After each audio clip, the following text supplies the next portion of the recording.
Hello everyone, this is Rahul Bhardwaj and I welcome you all to pathfinder.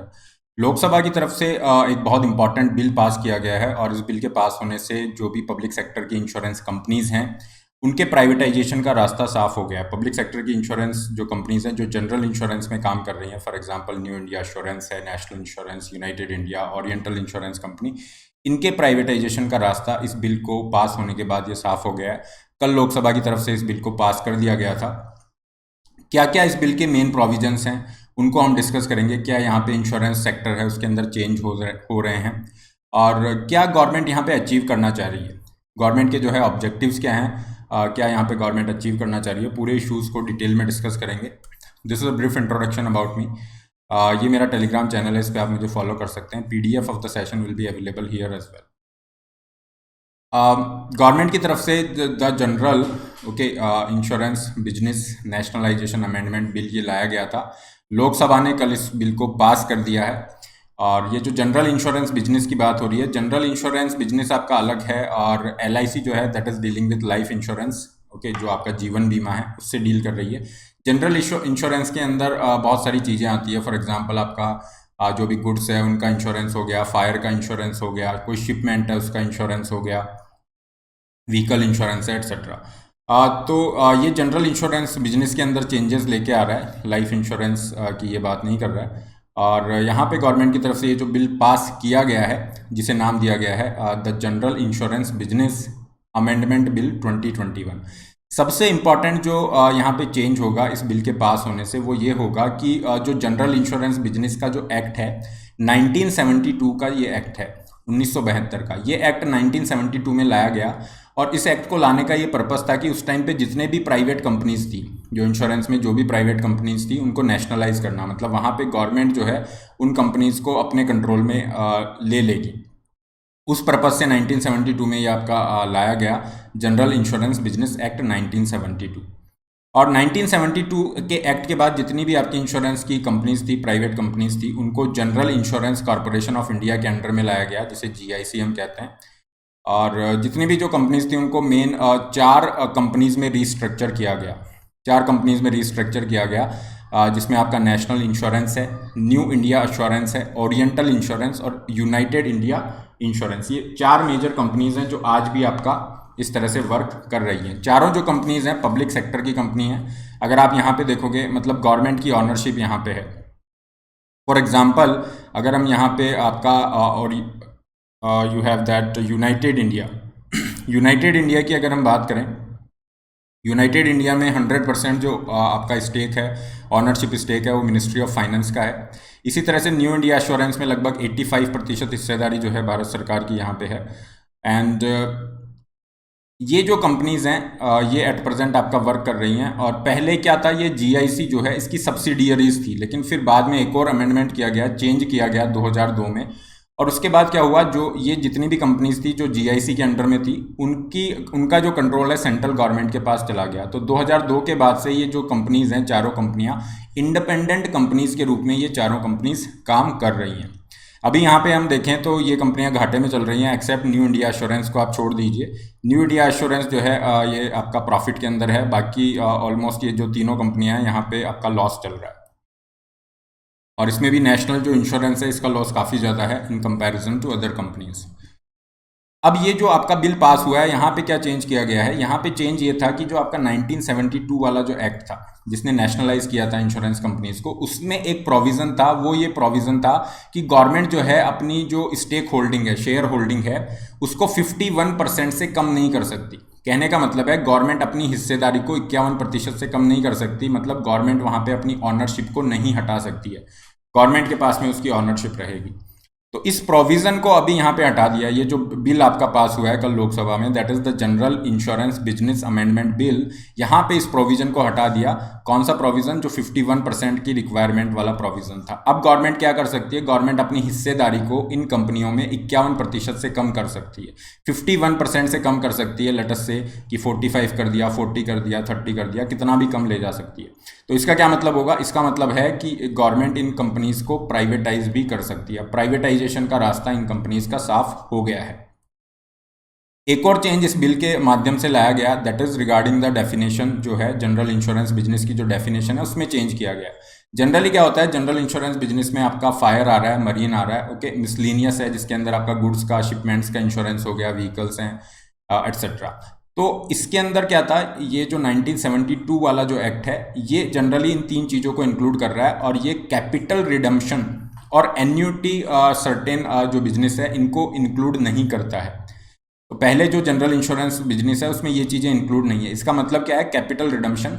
इसका मतलब समझिए, देखिए आपने LIC का सुना होगा, मान लीजिए आप LIC करा रहे हैं तो उसमें क्या होता है, आप प्रीमियम देते हैं, फिर उसमें ये होता है कि कुछ सालों बाद कुछ ऐसी आपके पैकेजेस होते हैं LIC में, कुछ प्लान्स होते हैं जिसमें आप कंटिन्यूस LIC करा रहे हैं, मान लीजिए आपको 10 साल बाद इतना अमाउंट मिलेगा या 15 साल बाद आपको इतना पैसा मिलेगा, तो उसे हम कहते हैं कैपिटल रिडम्पशन इंश्योरेंस, जिसके अंदर क्या होता है, आप कंटिन्यूस अगर प्रीमियम दे रहे हो, आपने कोई बेनिफिट नहीं लिया है, तो वहाँ पे एक लमसम अमाउंट आपको दिया जाता है, फाइन, जिसे हम कहते हैं कैपिटल रिडम्पशन इंश्योरेंस। एक होता है एन्यूटी सर्टेन इंश्योरेंस, जिसमें क्या होता है, मान लीजिए ये LIC का मैंने एग्जांपल दिया है, LIC यहाँ पे आएगा नहीं क्योंकि LIC को यहाँ पे इंक्लूड नहीं किया है, just to make you understand, है ना। ये एग्जांपल मैंने यहाँ पे LIC का इसीलिए दिया है। यहाँ पे आप कोई और इंश्योरेंस कंपनी रख सकते हो, जैसे न्यू इंडिया एश्योरेंस है, ओके, इसको रख लीजिए। तो ये चीज़ें अब क्या होगा, यहाँ पे पहले इंक्लूड नहीं थी, लेकिन अब डेफिनेशन में कैपिटल रिडम्पशन को इसने इंक्लूड कर दिया है जनरल इंश्योरेंस में। इसी तरह से एन्यूटी सर्टेन इंश्योरेंस में क्या होता है, आप इंश्योरेंस आपने करा रखा है कोई भी, तो उसमें क्या होता है, कई बार आपको लेट अस से कि आपको 10-15 साल तक प्रीमियम देना है, उसके बाद आपको हर महीने कुछ पेंशन लाइक इस तरह से मिलेगा, है ना, आपको पेंशन लाइक हर महीने कुछ पेमेंट दिया जाएगा। तो ये होते हैं एन्यूटी सर्टेन इंश्योरेंस टाइप, और ये जो है ये भी आपका इंक्लूड नहीं था जनरल इंश्योरेंस बिजनेस में। तो ये दोनों क्या है, इंपॉर्टेंट कंपोनेंट है इंश्योरेंस के अंदर। आज जितने भी प्लान्स है उसमें कंपोनेंट्स को इंक्लूड किया जाता है अलॉन्ग विथ इंश्योरेंस बेनिफिट। तो इनको पहले इंक्लूजन नहीं था, अभी क्या होगा, इनका इंक्लूजन कर दिया गया है। Under the insurance act, capital redemption and annuity certain are included with general insurance business. तो इन दोनों को इंक्लूड करने से क्या होगा, ये जो जनरल इंश्योरेंस का सेक्टर है इसकी भी ग्रोथ होगी, यहाँ पे भी इन्वेस्टमेंट आएगा, बहुत सारे नए नए इनोवेटिव प्रोडक्ट्स यहाँ पे आने की संभावना बढ़ जाती है।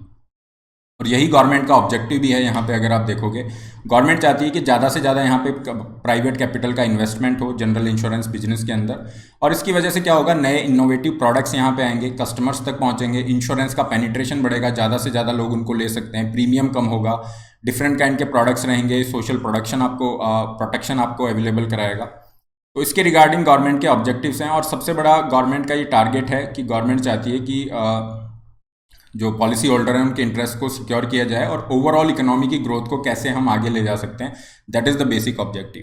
तो इसी ऑब्जेक्टिव के रिगार्डिंग अगर हम बात करें, जो लेटेस्ट बजट है 21-22, ये जो बजट था इस साल का, वहाँ पे गवर्नमेंट ने अनाउंस किया था 1.75 ट्रिलियन, ओके, 1.75 लाख करोड़ रुपए का ये आपका डिसइन्वेस्टमेंट अनाउंस किया गया था। इतना सारा डिसइन्वेस्टमेंट अनाउंस किया गया था। डिसइन्वेस्टमेंट का और प्राइवेटाइजेशन का क्या डिफरेंस है, मान लीजिए गवर्नमेंट की कोई कंपनी है, उसमें गवर्नमेंट की 100% हिस्सेदारी है, गवर्नमेंट अपने हिस्सेदारी को, शेयर होल्डिंग है उसको बेचती है, मान लीजिए 90% पे आ जाता है, 80%, 70%, ओके, जब तक ये 51% के तक रहता है, ओके, मतलब गवर्नमेंट के पास में यहाँ पे मेजोरिटी स्टेक है, तब तक इसे हम क्या कहेंगे, डिसइन्वेस्टमेंट के नाम से जानेंगे। जैसे ही गवर्नमेंट की हिस्सेदारी यहाँ पे 50% से कम हो जाती है, मतलब government is not a majority share holder, तो फिर हम उसे क्या नाम देंगे, उसको नाम दिया जाएगा प्राइवेटाइजेशन। तो यहाँ पे इस बिल के थ्रू गवर्नमेंट ने जो 51% वाली रिक्वायरमेंट थी इसको हटा दिया है, और इसीलिए यहाँ पे ये कहा जा रहा है कि अब जो प्राइवेटाइजेशन है उसका रास्ता साफ हो गया है।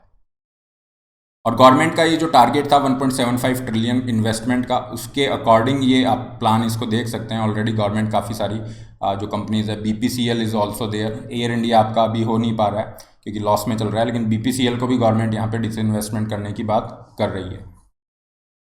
And one of these will be privatise. जो 4 कंपनीज की हमने बात की थी, National Insurance, National India Assurance is there, okay, Oriental Insurance है, ये सब, इन चारों में से किसी एक को प्राइवेटाइज किया जाएगा, लेकिन अभी गवर्नमेंट ने बताया नहीं है कि कौन सा जो है इंश्योरेंस कंपनी को प्राइवेटाइज किया जा सकता है। यहाँ पे प्राइवेटाइजेशन मतलब गवर्नमेंट अपनी जो शेयर होल्डिंग है उसे 51% से भी कम लेके आ जाएगी। So this is the overall objective, और ये जो मेजर प्रोविजन थे इस बिल के रिगार्डिंग ये हमने देखे हैं। एंड ये टेलीग्राम ग्रुप है, इस पर आप मुझे फॉलो कर सकते हैं। PDF of the session will be available here. Apart from this इस अनअकैडमी की ये मेरी प्रोफाइल है, इस लिंक पे आप मुझे फॉलो कर सकते हैं to get access of free special classes. Economy की आपकी फ्री स्पेशल क्लासेस चल रही हैं, इनको आप देख सकते हैं। ओके, प्रीवियस जो क्लासेस हैं वो आप देख सकते हैं। लाइव क्लास में आप लाइव इंटरेक्शन कर सकते हैं, अपने डाउट्स पूछ सकते हैं, कहीं से भी आप क्लासेस को देख सकते हैं। अनअकैडमी सब्सक्रिप्शन की प्राइस आपकी कल से इंक्रीज होने वाली है, और अभी जो है आपका 45% का डिस्काउंट चल रहा है, जिसमें आपका 1 ईयर का जो प्राइस है दैट इज़ 49,000, और इस पर भी आप एक्स्ट्रा डिस्काउंट कर सकते हैं like while using the code RB live. काफ़ी सारे फ्री बेनिफिट है। ऑप्शनल और GS मेंस की टेस्ट सीरीज आपको फ्री ऑफ कॉस्ट दी जा रही है श्योर के अंदर। अगर आप 2 साल या उससे ऊपर का सब्सक्रिप्शन लेते हैं and if you are not satisfied with your result, तो आपको 1 साल का एक्स्ट्रा बेनिफिट दिया जा रहा है। मेंटरशिप वीक इज़ देयर, जहाँ पे आप आइकॉनिक के लिए जा सकते हैं, पर्सनल मेंटर आपको अलॉट किए जाएंगे। आपका सब्सक्रिप्शन बिना किसी एक्स्ट्रा कॉस्ट के नेक्स्ट ईयर मेंस तक वैलिड रहेगा।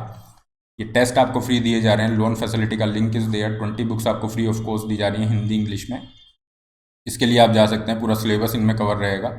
सब्सक्रिप्शन का लिंक डिस्क्रिप्शन बॉक्स पे है, जब आप उस पर क्लिक करते हैं आपको काफ़ी सारे प्लान्स मिलेंगे। अपनी नीड के अकॉर्डिंग प्लान चूज कर सकते हैं and put the code RB live to get extra 10% off. Similarly you can opt for Iconic as well.